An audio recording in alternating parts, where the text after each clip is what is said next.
Hello, welcome to Lecture 8, Refined Utilitarianism, where we take a look at utilitarianism again, but this time through the lens of John Stuart Mill. And so we've talked about Mill quite a few times. I've alluded to him in the Bentham lecture. We talked about him, what was it, Lecture 5, with respect to his thoughts about freedom and authority and how to, navigate that tension between freedom and security and so on. So we're familiar with Mill already. We've been alluding to him again in our discussions of utilitarianism up to this point by way of our discussion of Bentham. And so here we're going to dive in a little bit more detail and find out what Mill has to say about utilitarianism. So as you can tell, right, he's going to offer a more refined version of the theory. I've alluded to this already, but really Bentham and Mill, they're offering essentially the same underlying moral theory. Where they're going to differ, it's primarily in the terms that they use to express these same underlying points. And so they're espousing the same essential theory, but what Mill does a nice job of doing is coming along after Bentham offered that original articulation of the theory, coming along and then addressing a lot of the criticisms that the opponents had raised. The issues they had mentioned with respect to Bentham's rough, crude formulation of theory. And so Mill's going to come along and kind of refine it, tidy it up a bit, answer some of those criticisms. And I mentioned in a previous lecture, probably lecture 5, that one of the things I really like about Mill is the way he is able to really address criticisms, not only in this way, right, but also oftentimes he'll anticipate the criticisms before they're even voiced by the opposition, and so he's anticipatory in that sense, I guess you could say. And so one of the ways, again, that Mill I find something appreciable about Mill. Anyway, so we'll start off the lecture by discussing some of the similarities to Bentham. We'll then go in and dive into the ways in which Mill refines the theory, and in doing so, it addresses a lot of the main criticisms that the opponents of utilitarianism brought up. Most notably, the suggestion on the part of the critics that utilitarianism is a doctrine worthy only of swine. And we'll talk about why the critics suggest this. The critics are saying this of utilitarianism. And Mill's going to come along, and we'll talk about this too, and suggest, no, that's not the case. Utilitarianism is not a doctrine worthy only of swine. Okay? So much more on that here in a moment. That's, again, the prime example, or at least one notable example of a way in which he comes in and defends Bentham's utilitarianism, comes in and defends it, and actually we'll wrap up the lecture by discussing what I would suggest are the 4 most common criticisms of utilitarianism, and discussing then in turn Mill's responses or rebuttals to those criticisms. And in the process, right, we'll go through some of his famous distinctions in his defense of utilitarianism, and most notably this distinction in terms of pleasures between the quantity or how much pleasure we're experiencing and the quality of the pleasures we're experiencing. So that's a little bit of a roadmap. There's a lot more to it too. I guess most notably we'll talk about as well his optimism with respect to the future. He seems to think that most of the main ills, diseases, and so on that confront the human race, that through due diligence and proper reflection, that's the common theme for Mill, just as it was for Epicurus, reflection. Right, through proper reflection, we'll slowly see those things dissipate. Depression, disease, and so on. And so we'll discuss the ways in which he's kind of optimistic like that, and that actually engenders pretty good discussion usually in the forums. One of the questions I believe is related to whether or not you share that kind of optimism. Are you as hopeful as Mill with respect to the future? But more on that then as we proceed here in the lecture. Let's go ahead and dive right in then, turning to slide or page 2 of the lecture, titled Utilitarianism Revisited, the slide is. So we'll start right off. This is from the text on page 261. Mill says, quote, "The creed which accepts as the foundation of morals utility, or the greatest happiness principle," and again, Mill oftentimes refers to that, the mantra of utilitarianism, as the greatest happiness principle, whereas Bentham would most often refer to it as the utility principle, but they're pointing at the same thing. So again, the creed which accepts as the foundation of morals utility, or the greatest happiness principle, holds that actions are right in proportion as they tend to promote happiness, wrong as they tend to produce the reverse of happiness, end quote. And what does he mean by happiness? So here you see him, and I alluded to this in the Bentham lecture, he tends to talk in terms of happiness or unhappiness. But what does he mean by happiness? Pleasure and the absence of pain. And what does he mean by unhappiness? Pain and the absence of pleasure.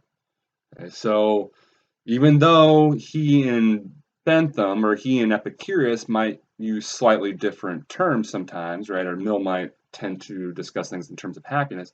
What they're getting at underneath it, again, is essentially the same thing. So much like Epicurus, actually exactly like Epicurus and exactly like Bentham before him, Mill's going to suggest that all we care about, he's a psychological hedonist, right? Naturally, all we care about is pleasure, and we do what we can to pursue that pleasure. Typically, right? It's like again, he's a psychological hedonist. It's kind of a psychological fact, if you will. As he says on 261 of our text, quote, all desirable things are desirable either for the pleasure inherent in themselves or as a means to the promotion of pleasure and the prevention of pain, end quote.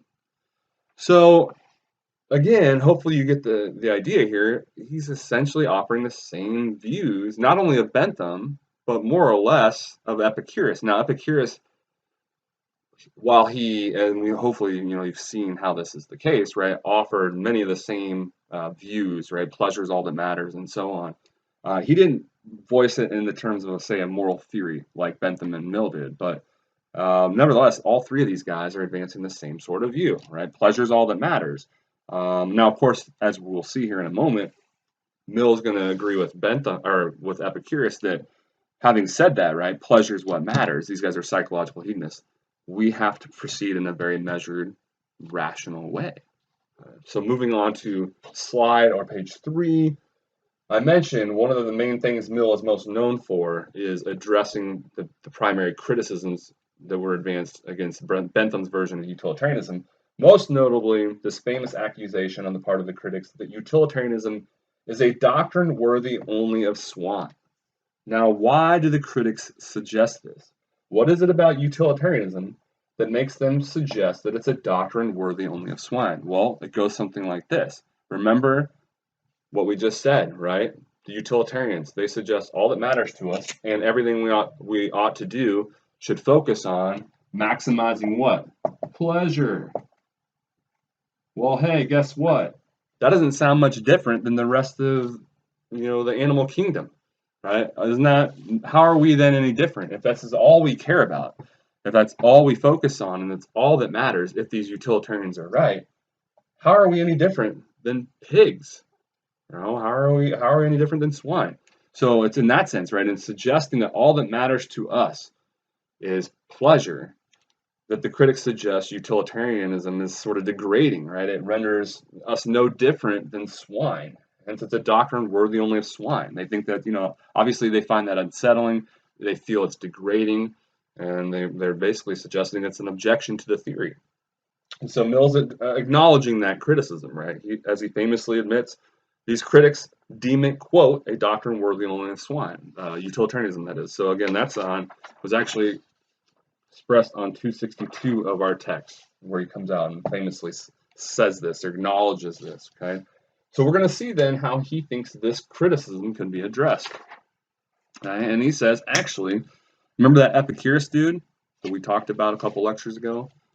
Go consult him, because all of these criticisms, these kinds of criticisms at least, they were the same sort of criticisms that were levied against Epicurus in his day when he advanced the same kind of theories that Bentham and I do, Mill speaking, right? This idea that pleasure is all that matters. Well, then he started getting the same sort of objection Epicurus did. Okay? And so Mill, that is, wants to say, look, go read your Epicurus, right? What did Epicurus tell us?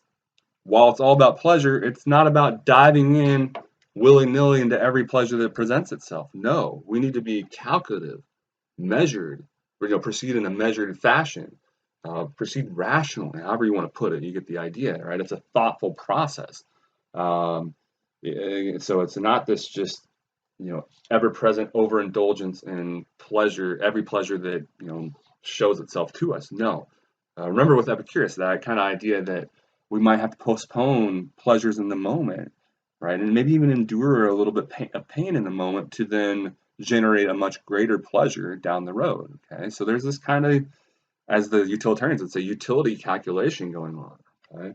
And the whole point being, in this case, right, that it's a measured, rational, reflective sort of thing. Mill would say, you need to do that, right? Look, or you need to acknowledge that Epicurus and I are saying this sort of thing, right? It's not just dive into all these pleasures. It's a rational, reflective process. And in doing so, then you would realize that we recognize certain sorts of distinctions. For example, this very, very, very, very important distinction, which will provide the answer to this problem, so to speak. All right? So Mill wants to say, look, it's possible, so I'm turning to slide 5 now. It's possible for us utilitarians to suggest that it really is all that matters to us is pleasure, and yet at the same time appreciate a difference between human beings and the rest of, all the other animal species. Okay, so how is that possible to suggest that, all we focus on and care about is pleasure and not render us the same as swine? Well, here's how. Recognize, for example, a distinction that Epicurus would be inclined to recognize, a distinction between quantity and qualities of pleasure. Okay, not only can we talk about pleasure in terms of how much, Mill wants to say we can talk about pleasures in terms of its quality, right? There are certain types of pleasures that are just qualitatively better than others, regardless of how much of each respective pleasure we might have. The one, right, is qualitatively of a different kind and much better. Right? And so this is going to be his ticket, and this is how he addresses the distinction. He's going, or this criticism. He's going to say human beings are uniquely capable of experiencing certain higher quality pleasures. So it's true that swine and humans both only care about pleasures, but human beings are uniquely capable of experiencing certain types of pleasures. And so thus, again, that's going to be his answer, right? So it's not a doctrine worthy only of swine because it appreciates that there is a unique difference, right? There is something appreciably different about us versus, pigs, for example. Okay, so again, he thinks the whole issue revolves around this distinction, right? Or what the critics ought to recognize, right? This distinction between quantity and quality of pleasures. So he says things like on page 262, quote, some kinds of pleasures are more desirable and more valuable than others. It would be absurd that while in estimating all other things, quality is considered as well as quantity, the estimation of pleasure should be supposed to depend on quantity alone. Okay, so he's pointing out that with respect to other things, we talk about them not only in terms of how much, but their quality. He wants to say we ought to do the same thing with respect to pleasure and realize, right? We can talk about how much of a given pleasure we have, but also what kind of pleasure it is. How good of a pleasure is it, if you will? Now, Mill, if you're going to suggest, right, that there are different kinds of pleasures and that some are qualitatively better or of a higher quality, well, you owe it to us to, how do we figure that out, right? You owe us some sort of explanation in terms of, how is it that we come to recognize some as higher and some as lower, and he does that. He talks about that on 262 as well. He says of two different pleasures, they distinguish them as follows. Quote, of two pleasures, if there be one to which all or almost all who have experience of both give a decided preference, that is the more desirable pleasure. And this gets into his idea of, I'm going to go ahead and, we're turning to slide 6 here. Go ahead and erase this stuff. So we're still talking about this distinction, right? Quantity versus quality of pleasures. And we're talking about, well, how is it, Mill, that we distinguish between any given pleasures, which are the higher and the lower qualities? And he says, well, you ask the people that have experience of both of them, or what he famously calls the competent judges. Ask those dudes or dudettes, whoever they may be, and whichever they say is the higher quality pleasure is the higher quality pleasure. So he has this notion of competent judges. And all he means by that is, again, whoever has experience of whatever pleasures we're considering, right? So what he means, right, is pleasure A and pleasure B. Which one's the higher quality pleasure? We're trying to flesh out this distinction, right, between quantity and quality of pleasures and how there can be higher and lower quality pleasures. Well, how do we figure out which is the higher and which is the lower quality pleasure of two particular pleasures that we're contrasting here? let's say A and B, right? A versus B, pleasure A and pleasure B. Well, Mill says, ask the people, and this makes sense, right? Ask the people who have experienced both of them, and ask them which one they prefer. And if the idea is, if 95% of them say, whoa, this one, he wants to say, well, then that's clearly the higher quality pleasure. Okay. On the other hand, if say it's more equivalent, 47 and 53 or something like that, well, then they're roughly of the same quality, right? Neither one's higher or lower than the other in some sense, right? So, but the whole point is, if there's a significant difference, right? If there's a marked difference in the preference, then that's clearly then indicative of there being a higher quality pleasure. And this one can be, right, qualitatively of a higher kind, if you will. So ask the competent judges, who again are just the people that have experience of both, and whichever they give their preference to, that's the higher quality pleasure. And if it's about the same, well, then there is no higher quality pleasure amongst those two, right? They're about the same. Okay, this is from 264, from slide 6. Quote, on a question which is the best worth having of two pleasures, or which of two modes of existence is the most grateful to the feelings, the judgment of those who are qualified by knowledge of both, or if they differ, that of the majority among them must be admitted as final. Okay, so he does offer us a way then to figure out which are the higher and which are the lower quality pleasures. And presumably, right, once we gain experience of these various pleasures, we ourselves will be able to discern which are the higher and which are the lower quality pleasures. He also further reflects and points out, right, that this is turning to slide 7, that human beings, not only do we have this capacity to experience uniquely these certain higher quality pleasures, we prefer them. Okay, we prefer the higher quality pleasures. What he means by that is we're not going to be just satisfied with the life of a swine. Okay, and he recognizes that. And utilitarianism, he wants to say, recognizes that. And that's why it's not a doctrine worthy only of the swine, because it appreciates that we human beings want more than a pig-like existence. It's not going to be enough for us. We have that capacity for the higher quality pleasures, and we won't be satisfied or content until we have some indulgence in those higher quality pleasures. If all we have are pig-like pleasures, food, sex, sleep, and so on, if that's all we have, we won't be satisfied. And I think that's an important point, and he's probably right on that.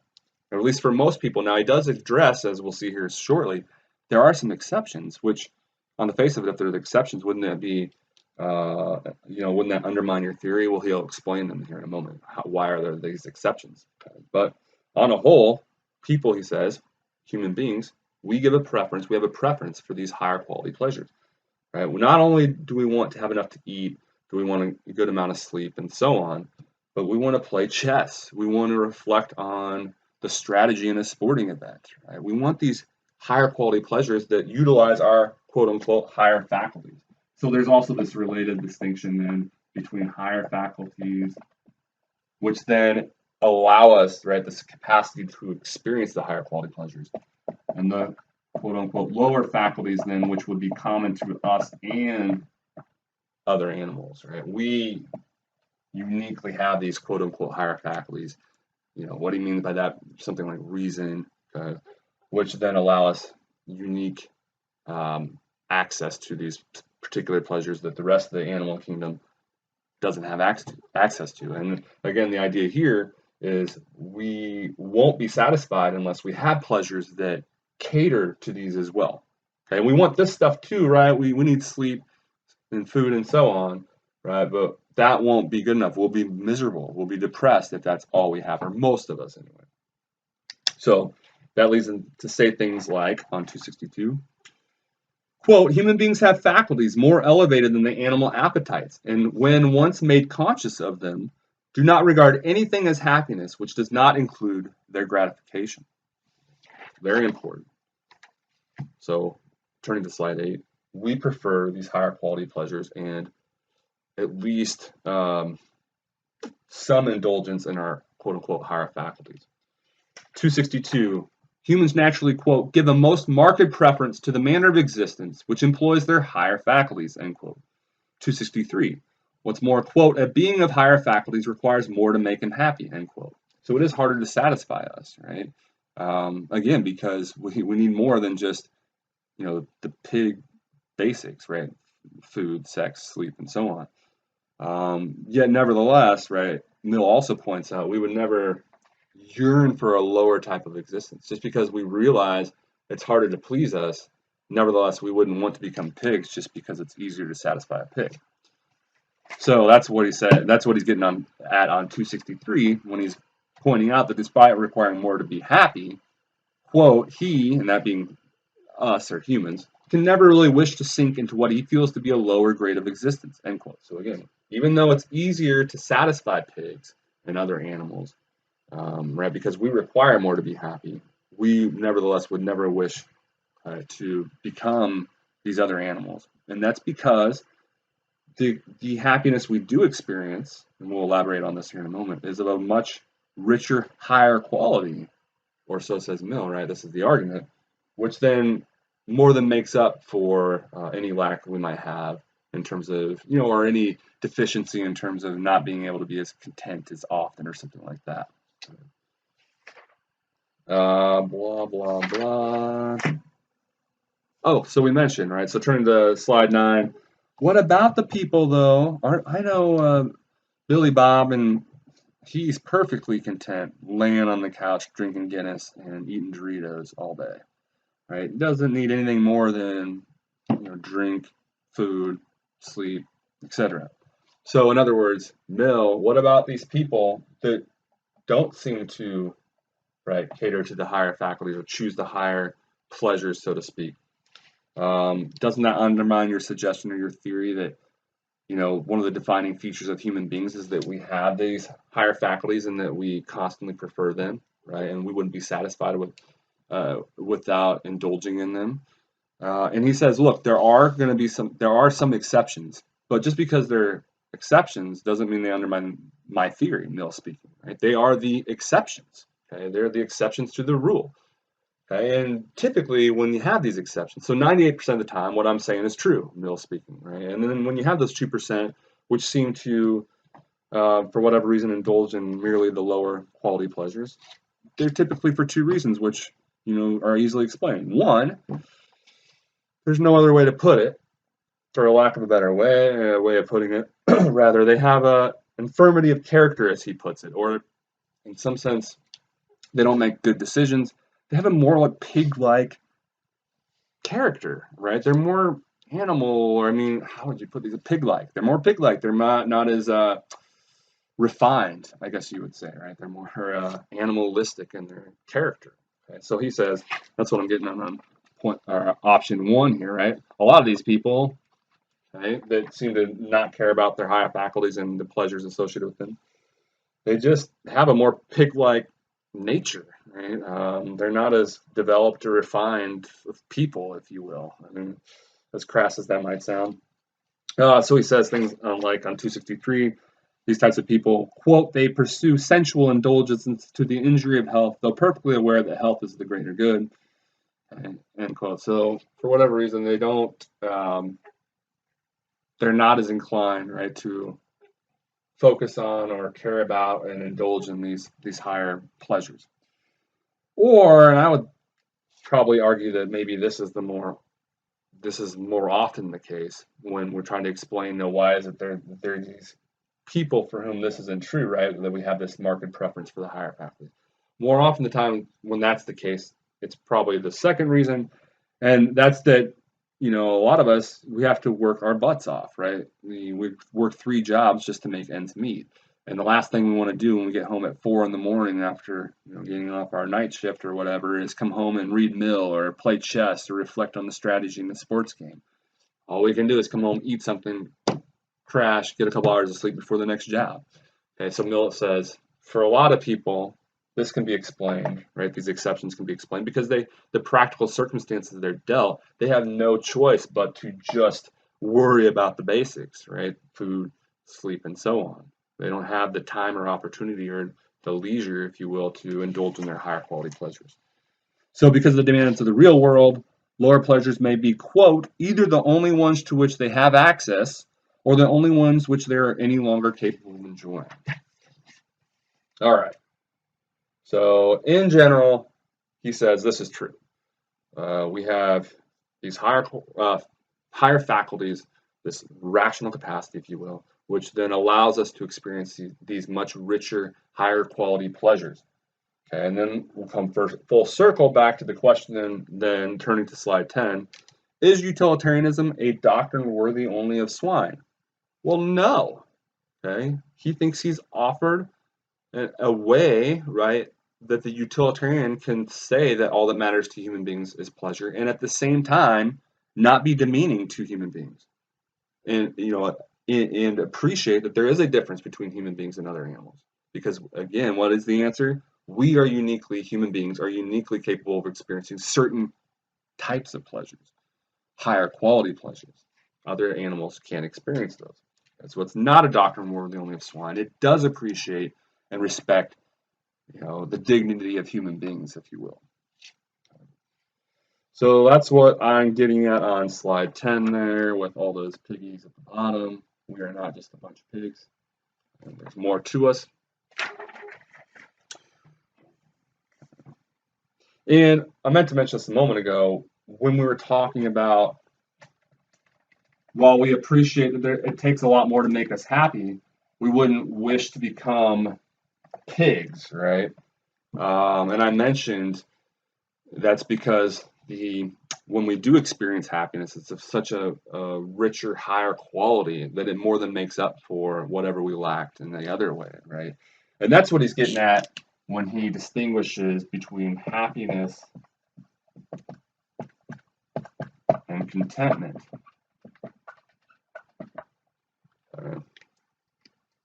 So the difference between us and other animals, right, is that they are more easily contented. Okay, and what does he mean by contentment? He actually defines it on 263 at the top here. It's basically fulfilling one's capacity for enjoyment. Okay, and remember, other animals, they don't have that higher quality access to the higher quality pleasures. So their capacity for enjoyment, the threshold is very low. It's very easy to fulfill that. And so he's pointing that out. Other animals, pigs, they're very easy to satisfy. All you got to do is provide them a little mud, a little food, and so on, a few things here and there, and they're easily contented. Not the case for us, right? It takes a lot more to satisfy us because we also need the satisfaction of those higher quality faculties or higher quality pleasures. We need access to those, right? And to entertain, if you will, our higher level faculties.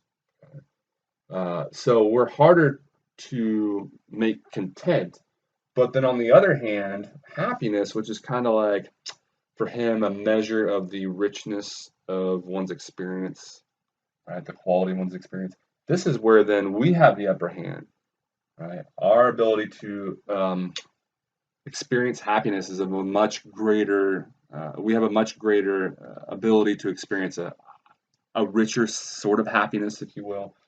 That's where he wants to say we have the upper hand, right? And why we wouldn't, even though it's harder for us to feel content and to be satisfied all the time, we nevertheless wouldn't want to be pigs, right? Because when we do experience happiness, again, it's very satisfying. It's very profound versus the happiness of the pig, right? It's never very, very rich, if you will. So if we were trying to measure it, right, the pig's happiness, how happy are they?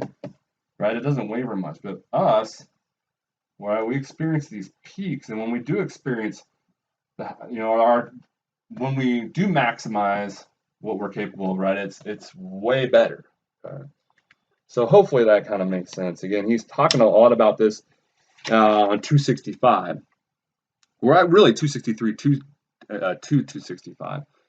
He does kind of offer a sense of what he means by happiness on 265 when he describes it as follows. He says, it's not a life, this is a quote, not a life of rapture, but moments of such. So it's not going to be constantly up here, right? But it's moments of this rich rapture or happiness. But moments of such, and an existence made up of few and transitory pains, right? We're going to have pains, many and various pleasures, and having as the foundation of the whole, not to expect more from life than it is capable of bestowing. A life thus composed, to those who have been fortunate enough to obtain it, has always appeared worthy of the name of happiness.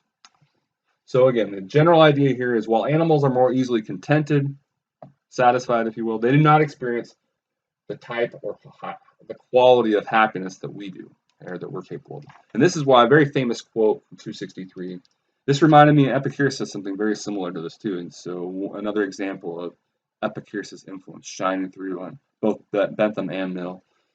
Mill is famous for this quote. He says, it's better, and this is why, this sort of thinking here, it's better to be a human being dissatisfied than a pig satisfied. Better to be Socrates dissatisfied than a fool satisfied. All right, so he offers us some tips. There's a couple things he thinks, right? So what's the recipe for soliciting or eliciting the happy life, right? To procuring happiness? He thinks there's two key ingredients. He talks about this at 265, 266 primarily. So what is happiness, or what's our ticket look like to happiness? Two main ingredients that can help us. Tranquility, or like a peace of mind. And then excitement. If we can get these in our life, then we can deal both with pains and pleasures a lot more. So let me rephrase that. If we have these in our lives, we're better equipped to deal with pains, or alternatively, a lack of pleasure, right? Which I guess you could kind of argue is the flip side of the same coin. But right. So in other words, peace of mind allows us to kind of deal with a lack of a very pleasurable life, right? If we don't experience a lot of pleasures in our everyday lives, as long as we have a tranquil or peaceful mindset, we'll be able to deal with that. Or alternatively, we might have a lot of pain, he says, okay, but as long as we can have a lot of excitement in our life, we'll be fine, right? We'll be willing to put up with the pain. So these can help alleviate either, right, the sense that we don't have enough pleasure, a dearth of pleasure, or situations where we might, have too much pain. If we can, promote, right, these qualities within us, then we'll be better able to deal with those situations, right, where we're, again, experiencing pains or not enough pleasures. And that's what he's getting at on 265. He says, quote, with much tranquility, many find that they can be content with very little pleasure. With much excitement, many can reconcile themselves to a considerable quantity of pain. So how do you become more satisfied?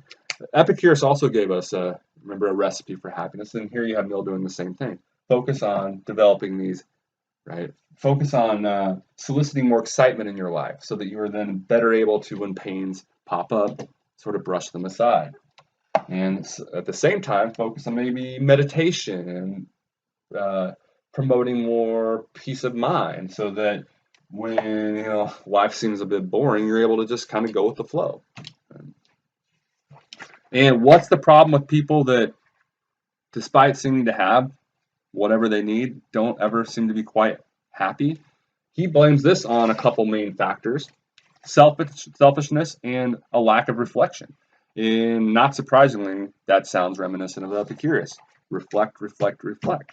So he suggests, again, selfishness and lack of mental cultivation, that these are the primary factors, right, at play when people, despite all their attempts, don't ever seem to be happy. Right? They can't ever seem to be satisfied. Why is that? Well, they're either too wrapped up in their own lives, themselves, or they're not reflecting enough. Okay? So this is why he says on 266, quote, when people who are tolerably fortunate, in their outward lot do not find in life sufficient enjoyment to make it valuable to them, the cause generally is caring for nobody but themselves. Okay? So if you find yourself constantly bored and miserable, the upshot here, what Mill's suggesting is maybe you're too wrapped up in your own plights, and maybe you should focus on others for a while, and maybe you'll become distracted, and before you know it, you won't be focused on your misfortunes anymore. Right? Quote, this is another quote on 266, next to selfishness, the principal cause which makes life unsatisfactory is want of mental cultivation. Read a book, reflect a bit, and you'll realize that maybe life's not as bad as you're making it seem to be. So that's slide 12. We'll move on to slide 13. I mentioned this at the outset. Mill seems to be an optimist. Look, a lot of us might be down. Maybe we don't have, we're not in the best physical shape. Maybe there's, disease, and so on that we're facing. But on a whole, he seems to be sort of optimistic that in the future, as long as we reflect, again, that's the big issue for a lot of us. We need to properly reflect and come together and not be so focused on ourselves, right? Come together. But as long as we do these sorts of things, take these sorts of steps, use the brains, the rational capacity, the philosophers always point to, right? Use that rational capacity we have, then he thinks that we can kind of almost make, disease, all these things that make us unhappy and unhealthy, make them almost entirely disappear. He's very, very much an optimist. So he says things on like on 266, quote, poverty in any sense implying suffering may be completely extinguished by the wisdom of society, combined with the good sense and providence of individuals, end quote. And he's probably right there.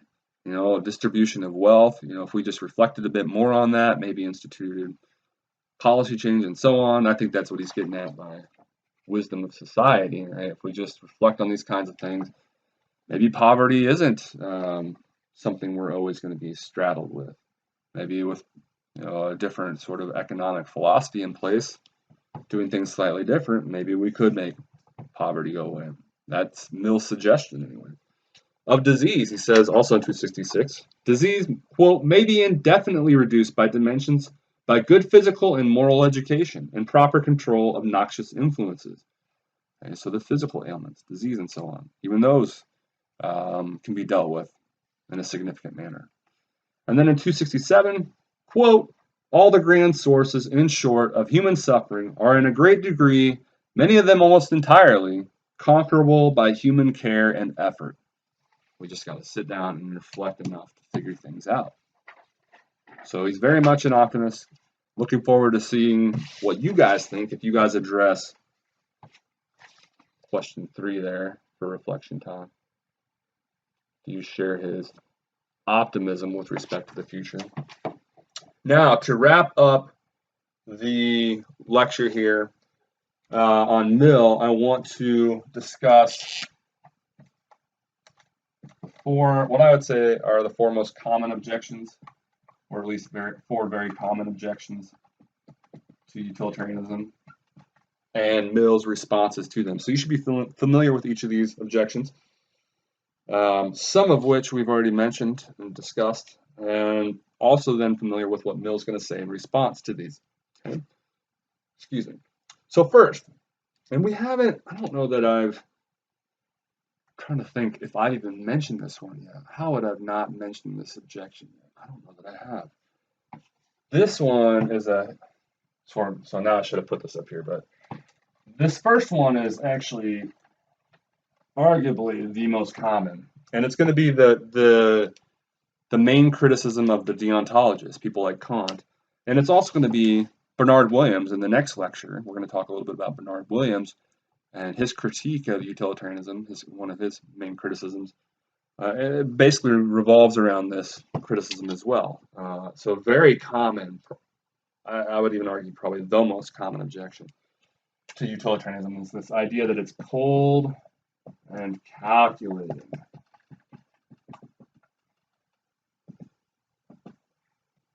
In other words, it doesn't afford enough respect for individuals. We're just a means to an end. All we are just the variables in this long utility calculation. We're no more, no less. That's the sense in which it's cold and calculating. That's in other words, utilitarianism treats us in such a cold and calculating fashion. And what these critics have in mind is that the individuals, they're not afforded any degree of respect, right? Or at least it's not near enough. That's again going to be Bernard Williams' big issue. They're just one of infinite variables in this long utility calculation. And what's more, they can be sacrificed, right? At a moment's notice, if doing so would promote the greatest utility. A baby, an individual, a whole family, a whole country, in theory, according to utilitarianism, might be required to be sacrificed if in doing so would promote the greatest happiness for the greatest number. Well, isn't that kind of cold and calculating, the critics want to suggest? Don't these individuals deserve a little bit more consideration? I mean, aren't they more than just a variable in a long utility calculation. That's the sense of the criticism that the critics have in mind, okay? So now Mill wants to say, well, hold on, or at least this would be what Mill would try to say in response to this kind of criticism.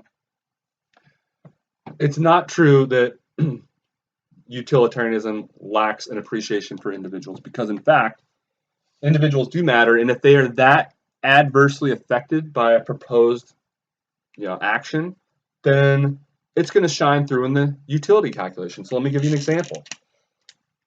So this is Mill responding to this criticism. Okay, we can either, and so I'm going to give this example as if we were in class. Okay, because it works better. So A and B, we have two proposed courses of action here. We can either A is tell a joke. Whoops, I'm getting the outside. Tell a joke at students' expense, or B is not do this. So what I mean is, so if we're all in here, right, and we're doing this face to face, by now I would have gotten to know all of you very well, and I'd say I'm going to pick on Josie here. Now Josie's not really like this. She's perfectly fine. We all know she's very cheery and upbeat and so on. But we're going to assume, for an example here, that she's at her wit's end. She's been struggling. She's very severely depressed, and she comes in for class tonight. And I'm going to tell a joke here. I have the option of telling a joke, and it's at her expense. I can tell the joke at her expense, and we all get a little laugh, right? So if I do A, okay, the idea is, what does that calculation look like? Let me make this clear up here.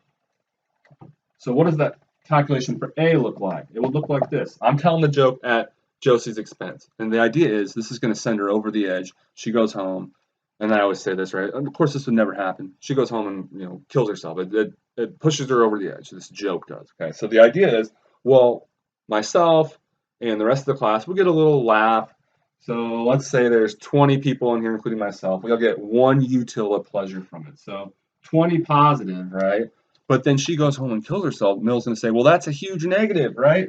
And I say, well, Josie, what's your life worth? It's like 7,543,22.651. Repeating util, something like that. You get the idea. Okay, that's huge. So it's going to be a huge negative versus B. If I didn't tell the joke, we wouldn't have that 20 utils. Let's call that negative 20. Right, but we wouldn't have this huge monumental negative here. So really, it's minus 20 versus this minus 20. Right, it's minus 20 versus minus 77 million or whatever. Right. So hopefully you're getting the idea here. Mel saying, look, if the individual in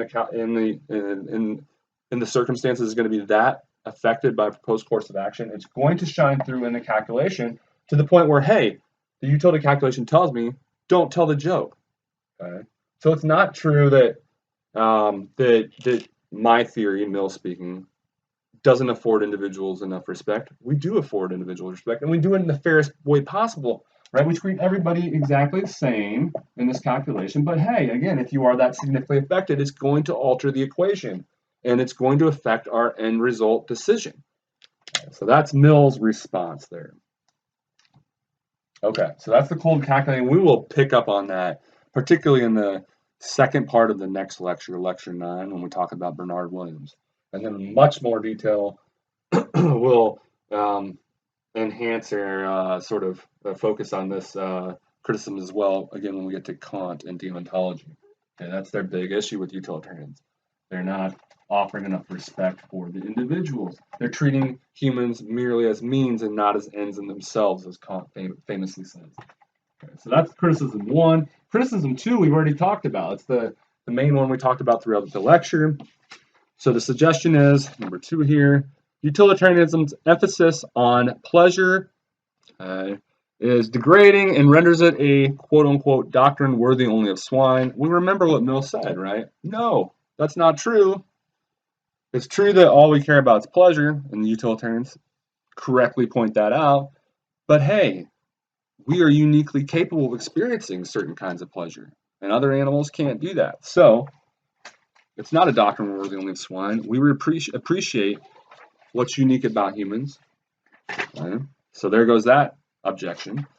That was the second one. Third one, I think it's the most easily dismissed. It's this idea that, hey, in focusing on happiness, that for a lot of people that seems like an inherently selfish sort of endeavor. But again, what do all these utilitarians immediately point to? The utility principle or the greatest happiness principle. And right in that principle, what does it say? You always ought to do whatever promotes the greatest happiness for the greatest number, meaning everyone considered. And not only that, remember for Bentham and Mill, seemingly that includes not just human beings, but all sentient creatures in so much as that's possible. So this is certainly not a selfish process, and I think that's very clear, and at least with respect to all the utilitarians I'm familiar with. So utilitarianism is concerned with securing the greatest happiness for the greatest number or humanity in general, not with an individual's happiness. Okay, now an individual's happiness does matter, but it's only one variable amongst a ton, right? So it's certainly not a selfish thing. The fourth objection, and we've hinted at this one way back in the beginning of lecture 7, I mentioned how important that lecture was, especially at the beginning when we really carved out what utilitarianism is in general, and we went through a lot of distinctions. One of those distinctions was act versus rule utilitarianism, and that hinted at one of the huge issues. If it's not the cold and calculating objection that's the most common, I would say it's this one, and that's that it's cumbersome. Utilitarianism is not practical. It's tedious. The very process undermines itself, right? This very idea that we have to go around performing utility calculations undermines our utility, right? It makes us miserable. That sort of suggestion, that sort of criticism, really, we talked about how that gave birth, you might argue, to the rule utilitarians, right? This whole class of utilitarians that seem to recognize these kinds of practical concerns. Go back to that at the beginning of lecture 7 if you forgot what rule utilitarianism is. So that's the criticism, right? Utilitarianism requires us to perform these constant, complicated calculations, which doesn't seem practical, maybe even possible. Mill does talk about this in our reading from 271 to 272. He says most of the time, these calculations aren't that difficult. It's fairly obvious, oftentimes without any considerable reflection at all, what course of action is going to promote the greatest happiness for the greatest number or the greatest pleasure for the greatest number. It's usually quite obvious. And in those cases where it's difficult, it's not like we're helpless, he says. We have all human history to rely on. Go read the history books, see what others have done before when faced with similar circumstances. Go ask your wise elders, go ask grandma, grandpa, mom, dad. Right? We have all these resources that we can utilize in those tough situations. So the suggestion that it's not practical is overblown, Mill's suggesting. Again, most often, 90% of the time, if not more, he would say it's fairly obvious what the proper course of action is that's going to promote the greatest happiness or greatest pleasure for the greatest number. And then when it's not, we have resources we can use. Again, not that difficult. He talks about that on 271 to 272, the bottom one there. And that's it for Mill. A lot here, but pretty straightforward, I feel like. Another virtue of Mill in my mind, pretty clear, I think, what he has to say, usually. He can talk about some pretty complicated stuff, but more closer to our time, so the English isn't like this old English, typically. A lot easier, I feel like, anyway, to understand than some of these other guys. Anyway, so that's it for Mill. We will, in the next lecture, talk about Kai Nielsen and Bernard Williams, who I've alluded to a few times here. And I'll talk about them in conjunction because what's interesting is they actually have one another in their crosshairs when they're duking it out in the scholarly journals back in, I want to say it was the 40s and 50s and 60s, back when they were writing these articles that you are assigned to read and that we'll talk about in the next lecture. They are specifically addressing one another, right? So Kai Nielsen is going to be a contemporary defender of utilitarianism. And then Bernard Williams is going to address, right, or echo some of the criticisms, or at least one of the criticisms we talked about, that utilitarianism is cold and calculating. And so it'll be nice to juxtapose their views in the next lecture. Some really fun examples, hypothetical thought experiments too, that we'll talk about. The famous fat man in the cave example. So look forward to that one if you haven't done the reading yet. It's a pretty fun one to talk about usually. Anyway, I'll leave you then with the reflection time. So we're not quite done with utilitarianism. The first part of the next lecture, we'll talk about Nielsen, and then at that point, right, move into the second part of lecture 9, then we'll kind of shift to focusing on the opponents of utilitarianism, and then also deontology, which are kind of one and the same. Right, so we'll sort of transition then to the opposite side, the second half of lecture 9. But I'll leave you then with our reflection time questions. This first one, is there anything Mill talked about, higher versus lower quality pleasures maybe, that we could use when reflecting on whether he would sign up for the experience machine? Remember Robert Nozick's experience machine and how he thought that was presented an issue for the hedonists, people like Bentham, because people weren't signing up for this experience machine, which in theory maximized their experience of pleasure, which was all that mattered to people like Bentham, right? And so Nozick's idea was, well, doesn't that disprove your theory? Well, is there anything, and again, his whole presumption was that we would not sign up, we would not do that experience machine. And I mentioned that maybe he is being presumptuous. So what, anyway, what do you think Mill would have to say regarding this machine? Do you think he would say, well, yeah, we'd sign up if there was such a machine, or is there something he had to say that we talked about that would maybe give him a way to say no, we shouldn't sign up, and still be consistent with his utilitarianism? Hopefully that made sense. So that's question 1 there. And what do you think about that distinction between the higher and lower quality pleasures? So we all have this sense, or at least most people, that human beings are different than other animals. But how? It's always hard to capture that difference. And he tries to do it through this discussion of higher and lower quality pleasures. That again, we're uniquely capable of experiencing those higher quality pleasures. Does that do a sufficient job of articulating the difference between us and other animals? I've always put it in terms of, this is completely you can stop the video now if you want. This is a completely different aside here, but I've thought a lot about this too. What is the difference between us and other sentient creatures, like a dog or something like that? And for me, I always put it in terms of consciousness. So like a dog and a human, what's the difference? We both have consciousness. We're both aware of what's going on. I've always thought of the difference, and maybe you'll agree, maybe not, of coming down to self-consciousness and being aware of our awareness. To me, that's where the difference lies, right? We are aware of being aware. We're aware of our very existence, right? That becomes a problem for many of us, right? Why are we here? What's going on? Dogs don't do that, right? They're not self-conscious. They're not aware of their awareness. They're not aware of their existence.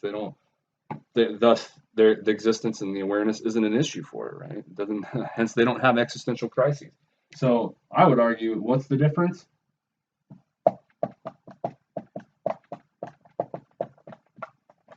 Self-consciousness. We're aware of our awareness, aware of existing, and that then opens the floodgates for all these problems we have. Anyway, hopefully you enjoyed the lecture. Stay tuned for lecture 9, where we continue our discussion of utilitarianism by way of discussing Kai Nielsen's very intriguing hypothetical thought experiments, and then Bernard Williams' criticisms of what Nielsen had to say. Until then.